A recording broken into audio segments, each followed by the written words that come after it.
Welcome back dear friends. अपन लोग एक लास्ट वाला टॉपिक देखने वाले हैं अभी, जिसका नाम है नेशनल इनकम। ये अपना लास्ट टॉपिक है in the subject of macro economics. ठीक है, ये टॉपिक हो गया कि अपना मैक्रो इकोनॉमिक्स कंप्लीट हो जाता है। चलो अपन लोग स्टार्ट करते हैं, क्या है नेशनल इनकम और कैसे इसको मेजर करते हैं और क्या क्या इसके अंदर मेथड्स, फॉर्मूला, इसके अंदर क्या क्या बातें दिए हुई अपन लोग डिस्कस कर लेते हैं। ठीक है, तो national income is one of the most important subject matter of the macroeconomics. The national income comprises of all the firms and factories, shops, markets, banks, financial institutions, various departments and their offices. National income is a composite measure of all the economic activities. इसका मतलब क्या है? देखो, national income is a composite major. इसका मतलब रहता है कि नेशनल इनकम ये सभी चीजों को कंसीडर करता है। मतलब इसके अंदर प्रोडक्शन भी आ जाएगा, सेलिंग भी आ जाएगा, डिस्ट्रीब्यूशन भी आ जाएगा, buying, selling, production, distribution, manufacturing, सब बातों को इसके अंदर कवर किया जाता है। इसके लिए क्या बोलते हैं इसको? कंपोजिट। मतलब क्या? It includes all the types of services, all the types of production, all the types of manufacturing activity, supply activity, distribution activity, exchange activity, हर वो तरीका जिससे पैसा कमाया जाता, वो सारी एक्टिविटीज नेशनल इनकम के अंदर कंसिडर की जाती है। तो इसके लिए तो अपन इसको क्या बोलते हैं? It is the most important subject matter of micro economics. Most important matter of subject matter क्यों बोल रहे हैं अपन लोग इसको? क्योंकि ये मेजर कर रहा है हर तरीके की इनकम को। देखो, अगर इन सिंपल टर्म्स में अगर मैं नेशनल इनकम की अगर बात करूं तो देखो, नेशनल मतलब क्या?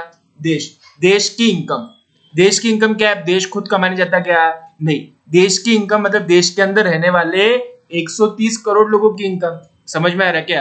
देश की इनकम क्या रहती? जो देश कमाता, अब देश खुद जाता नहीं कमाने के लिए। तो national income in simple terms means कि देश के अंदर रहने वाले लोगों की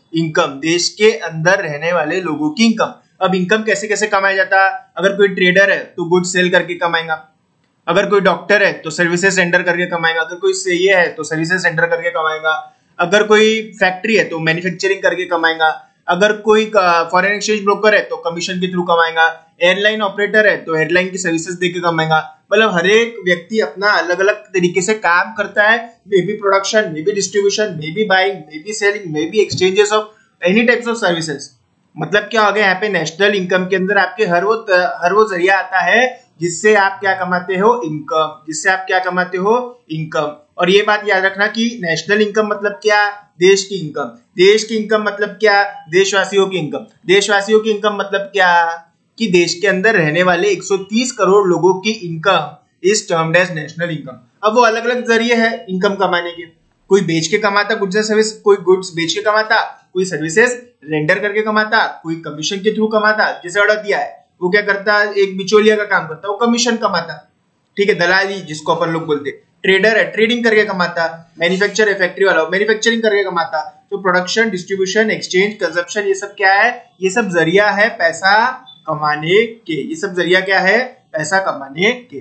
meaning, modern economy is a money economy. ऐसा क्यों बोला हुआ है अपन लोगों को? क्योंकि ये सब जो इकोनॉमी है कहीं ना कहीं मनी के थ्रू, मनी के आसपास ही घूमने वाली चीज है।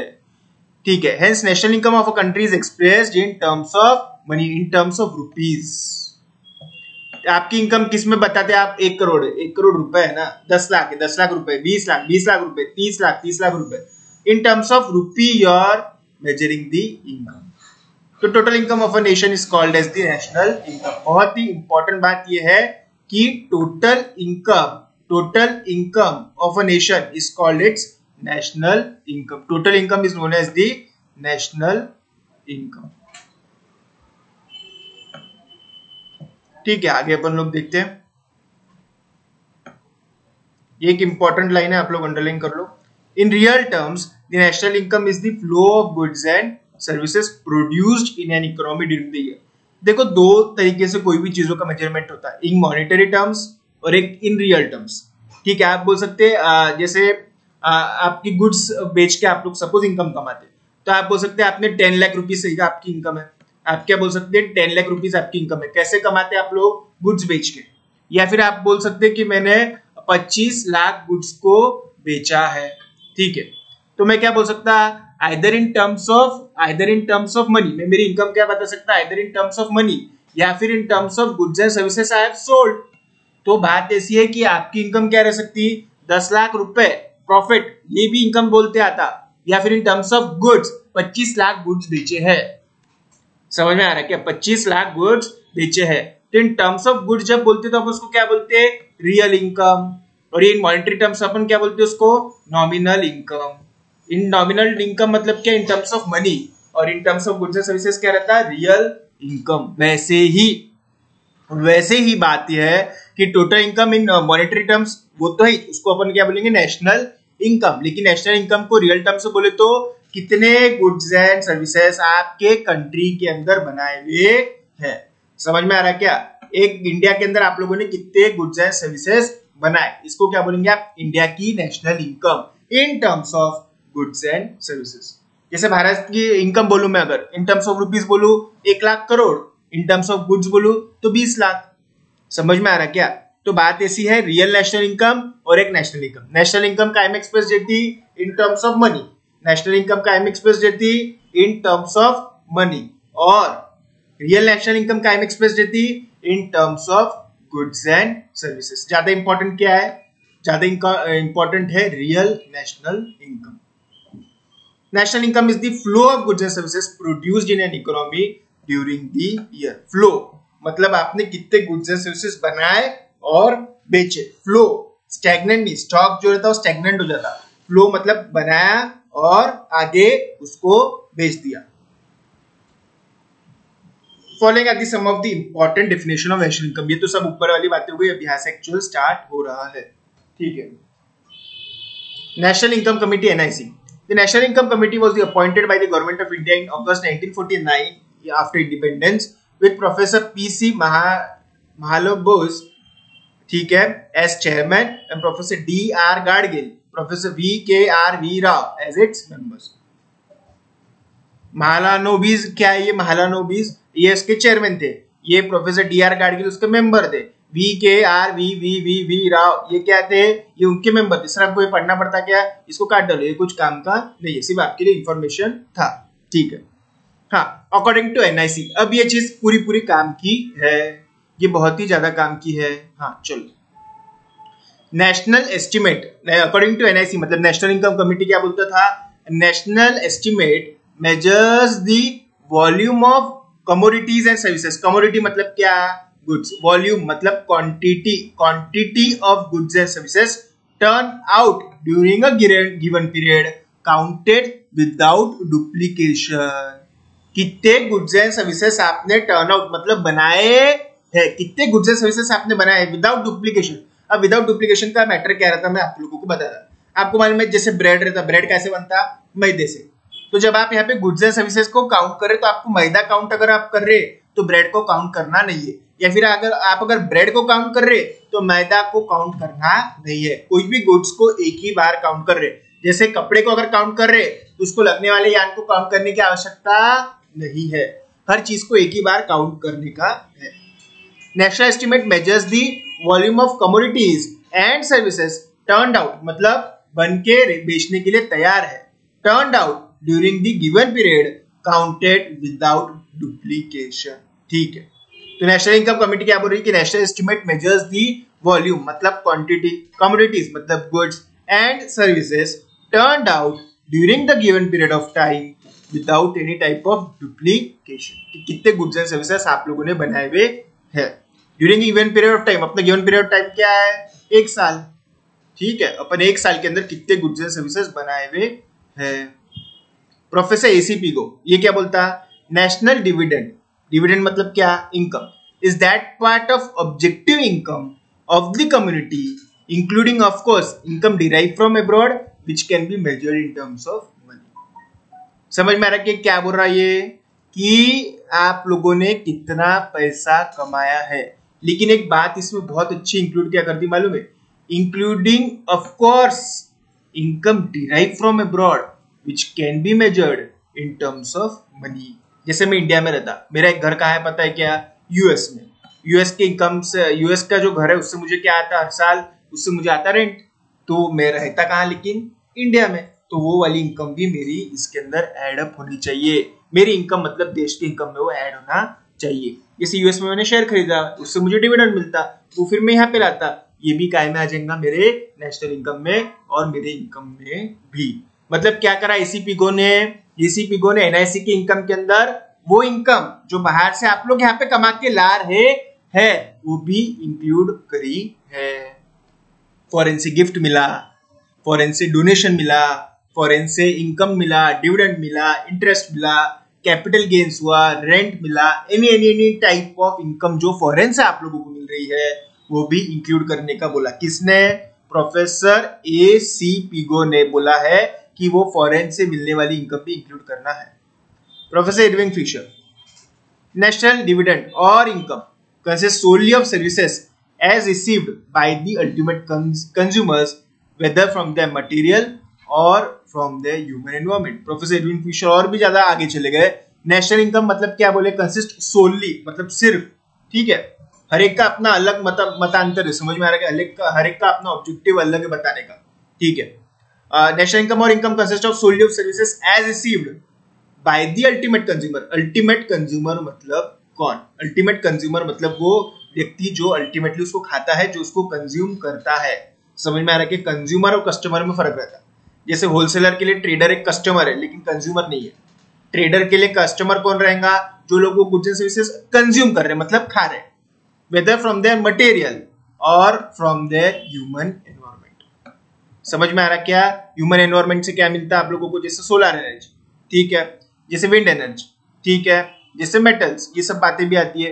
तो नेशनल इनकम मतलब क्या? Consist solely of services as received by the ultimate consumers whether from the material और फ्रॉम द ह्यूमन एनवायरमेंट। तो इरविंग फिशर ने क्या बोला?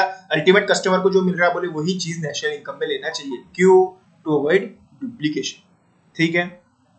तो तीनों भी डेफिनेशंस अलग अलग तरीके से है लेकिन अल्टीमेटली इनका सबका बोलने का मतलब यही है कि आपने इंडिया के डोमेस्टिक बाउंड्री के अंदर रह के कितने गुड्स एंड सर्विसेज बनाए हुए हैं। गुड्स एंड सर्विसेज बनाए हुए, कितने गुड्स एंड सर्विसेज बनाए हुए हैं। हर एक का अगर आप क्रक्स देखेंगे तो यही है कि इंडिया के अंदर रह के आपने कितने गुड्स एंड सर्विसेज बनाए हुए हैं, ठीक है। तीनों डेफिनेशंस ध्यान से बोलो।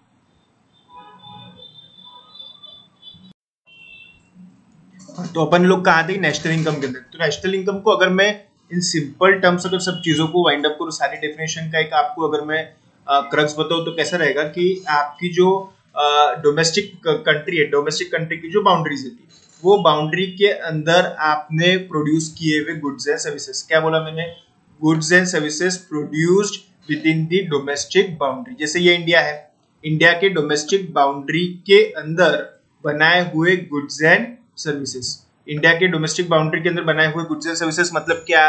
कि आप जो भी गुड्स बना रहे इंडिया के अंदर, जो भी आप लोग गुड्स बना रहे इंडिया के अंदर, जो भी आप सर्विसेज बना रहे इंडिया के अंदर, वो सब इंडिया के नेशनल इनकम में इंक्लूड होना चाहिए। मतलब क्या हो गया कि एक साल के अंदर विद इन एन ईयर आप लोगों ने प्रोड्यूस किए हुए गुड्स एंड सर्विसेज इंडिया के डोमेस्टिक बाउंड्री के अंदर। समझ में आ रहा? ठीक है। Macro features of national income क्या है?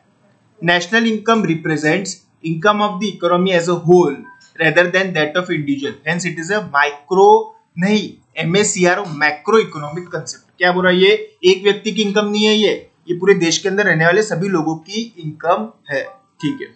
Value of only final goods and services in order to avoid double counting in national income. जैसे मैंने बोला कि अगर आप कपड़े को काउंट कर रहे नेशनल इनकम, अगर आप कपड़ा प्रोड्यूस किया देश के अंदर उसको काउंट कर रहे तो कपड़े को लगने वाला धागा, यान, ये सब चीजें काउंट करना नहीं है। जैसे कपड़ा अगर है 250 रुपए का तो आपने 250 रुपए के अंदर उसके अंदर सब पूरी वैल्यूज आ जाती है, बटन का भी आ जाता, कलर का भी आ जाता, धागे का भी आ जाता, यान का भी आ जाता, स्टिकर का भी आ जाता, सब कुछ का आ जाता। तो ये बटन, धागा, स्टिकर अलग अलग से काउंट करने की जरूरत नहीं है। इंटरमीडिएट गुड्स और रॉ मटेरियल की काउंट करने की जरूरत नहीं है। फिर वो कपड़े को तो कपास भी लगता, धागा भी लगता, स्टिकर भी लगता, कलर भी लगता, बटन भी लगता, मार्केटिंग भी लगता, एडवर्टाइजमेंट भी लगता, सेलिंग भी लगता, डिस्ट्रीब्यूशन भी लगता है। सब बातों को इंक्लूड करना नहीं है। अगर आपने शर्ट का प्राइस लिया, 250, कपड़े का प्राइस लिया 250, तो उसको लगने वाले रॉ मटेरियल को आपने नेशनल इनकम के अंदर इंक्लूड करना नहीं चाहिए। क्यों? क्योंकि 250 के अंदर बाकी सारी बातें इंक्लूडेड है। Net aggregate value, national income includes net value of goods and services produced and does not include depreciation cost. बहुत ही इंपॉर्टेंट। क्या बोल रहा है ये? देखो, national income includes the net value of goods and services produced and does not include the depreciation cost। जैसे मुझे शर्ट बनाने के लिए कुछ मशीनरी की भी सहायता लेना पड़ी थी, कुछ दूसरी चीजों की भी सहायता लेना पड़ी थी, उनके अंदर वो मशीनरी का डेप्रिसिएशन भी होता है हर साल, वो उनका कॉस्ट आपने शर्ट के कॉस्ट में ऐड करना नहीं है। National income includes the net value of goods and services produced and does not include the depreciation cost. एक मशीनरी लगी थी, वो मशीनरी से मैंने ये शर्ट बनाया था, जैसे ये शर्ट है, ठीक है, ये शर्ट बनाने के लिए मुझे एक मशीनरी का इस्तेमाल करना पड़ा था। मेरी फैक्ट्री है शर्ट बनाने की, ठीक है, मेरी फैक्ट्री का एक है शर्ट बनाने की। ये शर्ट बनाने के लिए मुझे एक स्पेसिफिक मशीनरी का इस्तेमाल करना पड़ता है। ये मशीनरी का वैल्यू कितना है, जैसे मैंने बोला 10 लाख रुपए, इसका 10 साल तक के 1-1 लाख रुपए का डिप्रिसिएशन आता है। ये 1 लाख रुपए का डिप्रिसिएशन, ये 1 लाख रुपए का डिप्रिसिएशन भले ही मेरे बुक्स के अंदर मैं डेबिट करूं, लेकिन मुझे शर्ट के पर शर्ट के अंदर ये 1-1 लाख इंक्लूड करना नहीं है। क्यों? क्योंकि डबल काउंटिंग हो जाएगा। जब मशीनरी बनी थी मैंने देश की इनकम में उसको जोड़ लिया, अब वो मशीनरी डेप्रिसिएट हो रही तो मुझे देश की इनकम के अंदर अब उसको लेना नहीं है। समझ में आ रहा है? जब 10 लाख की मशीनरी बनी होगी मैंने देश की इनकम में नेशनल इनकम में ले लिया, और वो 10 लाख के ऊपर का डेप्रिसिएशन लेने की आवश्यकता नहीं है। तो नेशनल इनकम के अंदर डेप्रिसिएशन कॉस्ट को इंक्लूड नहीं किया जाता है। नेशनल के इनकम के अंदर विदेश से जो इनकम मिलती है अपने को वो भी लेना है, मतलब इनकम फ्रॉम अब्रॉड, लेकिन कुछ अपने को विदेश में देना भी पड़ता है। जैसे मेरा अमेरिका में घर है, उससे मिलने वाला रेंट मुझे नेशनल इनकम में लेना है इंडिया के, लेकिन कोई अमेरिकन व्यक्ति का अकोला में घर है, उसको भी तो रेंट देना पड़ेगा। तो मैं क्या करता है, नेट ऑफ करके ही नेशनल इनकम लेता हूँ। नेट ऑफ करके मतलब विदेश से जितना आया मतलब एक्सपोर्ट वैल्यू, लेस विदेश में जितना दिया इंपोर्ट वैल्यू, इनका मैं डिफरेंस लेता हूँ। समझा क्या? कि मेरे को अमेरिका से मिलेगा लेस मुझे अमेरिका में पे भी करना पड़ेगा, तो मैं क्या करता है, नेट ऑफ करके ही विदेशी पेमेंट को लेता हूँ, मतलब export minus import. Financial year, of course ये सब जो बातें हैं वो एक फाइनेंशियल ईयर के लिए चलती है, अप्रैल से लेकर March. Flow concept, national income is a flow concept, बराबर स्टैग्नेंट नहीं है, जो चीजें पढ़ी है वो नहीं, एक बार ले लिया। National income is a flow concept as it shows flow of goods and services produced in an economy during the year. Flow of मतलब कितना बनाया और कितना बेचा।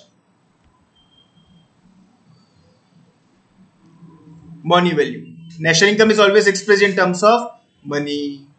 बेच के तो पैसा कमाएंगे ना, बेचने को तो क्या बोलते हैं, फ्लो। बना के बेचने को क्या बोलते हैं, फ्लो। और बेच के क्या आएगा, पैसा। तो नेशनल इनकम अपन काय में लेते हैं, पैसे में। It represents only those goods and services which are exchanged for money. जो स्टैग्नेंट है वो मॉनेटरी टर्म्स वाली इनकम में लेते नहीं है। समझ में आ रहा? नेशनल इनकम जब आप मनी में काउंट कर रहे हैं तो फ्लो होना बहुत जरूरी है। जो स्टैग्नेंट हो गए गुड्स, बना के पड़े नहीं, वो रियल में आएगा, मॉनेटरी टर्म्स में नहीं आएगा। बना के बेचना इज जरूरी, क्योंकि बेच के ही तो पैसा आएगा।